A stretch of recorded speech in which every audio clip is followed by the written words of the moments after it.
તો વલસાડ જિલ્લાના તમામ તાલુકામાં રાતભર વરસાદ વરસ્યો। ધોધમાર વરસાદથી ઠેર ઠેર પાણી ભરાઈ ગયા છે, જેમાં વાપીના જગન પાર્ક ચલા વિસ્તાર સૂર્યા સોસાયટીમાં પાણી ભરાયા, તો ધર્મનંદન સોસાયટી, પટેલ સમાજવાડી રોડ જેવા વિસ્તારોમાં પણ પાણી ભરાયા છે।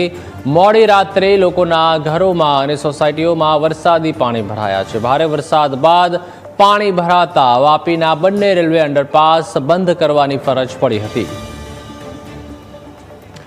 તો વરસાદ જે વરસી રહ્યો છે, વલસાડના વાપીના આ દ્રશ્યો છે, તેમાં જાણે કે રોડ રસ્તા ઉપર નદીઓ વહી રહી હોય, સમગ્ર વિસ્તાર બેટમાં ફેરવાઈ ગયો હોય અને અહીંયા વાહનો નહીં ચાલે, પરંતુ અહીંયા હોડી કે બોટ લઈને આવવું પડશે। જોઈ શકાય છે કે લોકોના જે બંગલા છે તેમાં પણ પાણી છે તે ઘૂસી ગયા છે। તમે લાખો કરોડોના બંગલા બનાવો, લાખો કરોડો ટેક્સ ભરો, તેમ છતાં દર વર્ષે વલસાડમાં પણ આ સમસ્યા સર્જાય છે કે પાણી ભરાઈ જાય છે। વરસાદ તો ચોક્કસથી કુદરતી રીતે વરસવાનો જ છે, પરંતુ પાણી ભરાઈ જવાની સમસ્યા જે ટીમ તંત્ર દ્વારા સોલ્વ કરવી જોઈએ। દર વર્ષે પ્રી મોન્સૂનની મોટી મોટી વાતો કરવામાં આવે છે, કામગીરીની, ડ્રેનેજ સફાઈની કામગીરીની વાતો કરવામાં આવે છે, ગટર લાઈન નવી નાખી દીધી છે, સાફ સફાઈ થઈ ગઈ છે, પરંતુ જ્યારે પણ 2-3 ઇંચ વરસાદ પડે છે ત્યારે આ જ સ્થિતિનું નિર્માણ થાય છે।